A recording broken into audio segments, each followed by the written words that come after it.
recently, you might have heard about a little something that went on in the Major League Baseball world. A certain team decided to ditch their satanic nature. They're no longer known as the Devil Race.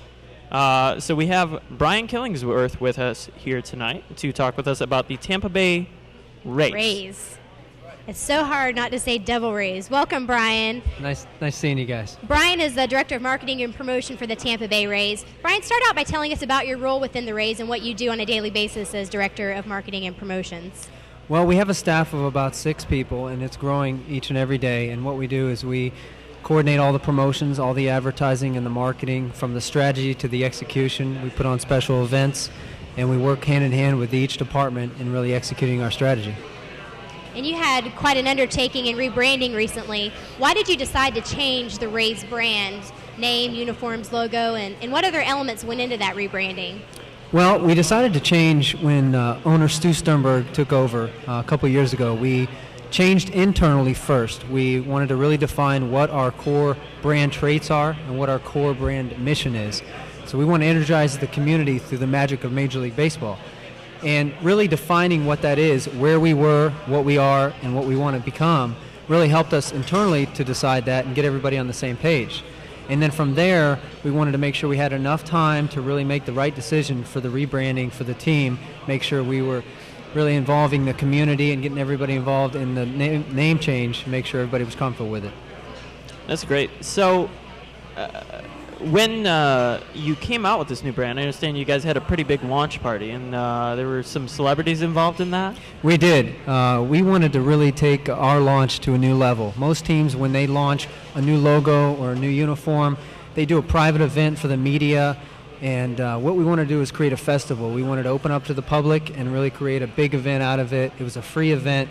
We were looking for a festival-type atmosphere, looking at different musical acts to have a concert in conjunction with a fashion show, and we kept doing a lot of research, and when we found that the name that kept popping up was Kevin Costner, and so what we decided to do was reach out to him, and first thought of being the MC, but Kevin Costner has a band. Who knew? I never knew that. And he's pretty good. No way. His band is pretty good, and so what are they called? It's Modern West. Kevin Costner and Modern West. All right. So, and what we did is we reached out to him, and he was really excited about the idea, and we decided to have a fashion show format, open it up to the public, and we had over 20 of our players and coaches there. And after that, we turned it over to Kevin, and he rocked out. It was great. It was a great show. He put on about an hour-and-a-half set, and he was great because he really put his input involved in the show. And so we asked him for some ideas on how we could really make this an excellent event and really pull it off the right way. And to get Kevin Costner behind our brand was just a great step for the organization. So did you have great attendance and good media turnout? How successful was it? It was great. We had a lot of promotional value beforehand from the fact that Kevin Costner, the celebrity, is going to be there. So he did a lot of media interviews for us. Our actual attendance was over 7,500 people, which was great. It was on a school night, obviously, on a Thursday night. It was an early start time, but we had 7,500 people down at Straw Park and really had a great celebration.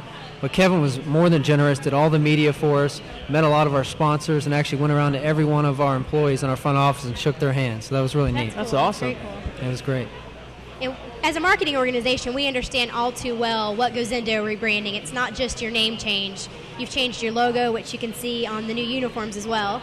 On that note, you've changed your uniforms. Are there any other elements that have changed within your organization due to the rebranding? Yeah, definitely. I mean, it's an extensive process, and it's an ongoing process. It's something where we keep finding things on a daily basis to change. We did an inventory list before we went through this process, and it was very extensive as to the number of items that we needed to change, everything from business cards to nameplates to our website. I mean, it's just on an ongoing basis. We're constantly talking to our partners and to media, local, national, to make sure they're running the right logo. So it's going to be a long process. There's still going to be partners out there that might have the old logo that we're going to have to replace. So we constantly have our team watchdogging that and making sure that people are using the right logo. And what feedback are you getting from fans? Are they accepting the new brand, or? They are. Unfortunately, it got leaked, and it's harder to tell the logo on a piece of paper than it is to see it come to life in person. And so people started forming their own opinions on what the logo looked like based upon an image they can pull up on their computer, and that really wasn't fair. It didn't give the logo justice, And so actually see it come to life on the players and in different applications around the community and ads and things like that, it really helps bring it that special feel. And if you take a look at the logo, we picked some iconic colors of the region. It's got the navy blue, which is symbolic of the water, the light blue, the sky, and then the gold burst to be the sun. So it's definitely the new Rays. Absolutely. Brian, I also see that see here that you oversee the Rays street team. Yes. Tell us what that's all about. Our street team is great. They've been tremendous for us. What do you do? They've hit over 300 events this past year, and what they do is they go to everything from little leagues to school organizations, and what we do is we've got a couple vehicles. We've got a Hummer and a Tahoe, and they're all wrapped, and we've got a boat actually, so we go out to whatever it might be, whether it's a festival or a grand opening of a business or to a little league, and we bring a setup where kids get to go and they interact with our team and our players and our mascot, and it's an interactive experience for the kids. They get to actually see how they can hit a ball and test their speed at the speed pitch booth. So it's really a neat opportunity for kids. We go and we bring a lot of fun. We give giveaways out. So it's a lot of fun for the kids as well. So we're constantly out in the community. That's great. That's something they'll never forget. That's true. You make that one little impression, and hopefully... You're the fan for life. That's right, fan for life. And that's a fun way to take the new brand out and really get the community involved in what you guys are doing. Yeah, that's our core focus. You know, when we went through the branding process, we wanted to be a community pillar, and that's what we're striving to be. We have a long road to go and to be that community pillar, but that's one way that we're doing it, is getting out in the community at these events like this. Absolutely. Brian, unfortunately, we only have a minute left, but tell us how everyone can learn more about the Rays organization, your new brand, and obviously buy tickets. Yeah, you can buy tickets at raysbaseball.com. That's our new website. So it's raysbaseball.com, and that's the place to go. Or you could call 888-FAN-RAYS. You can find out now. We've got a holiday pack where you buy tickets in this holiday pack, and you get a brand new hat just like this. So it'd make a good Christmas present. That is the perfect Christmas present. Brian, thank you so much for joining us. All right, thanks for having me. Appreciate it. And if you'd like to learn more about the Tampa Bay Rays, you can go to raysbaseball.com.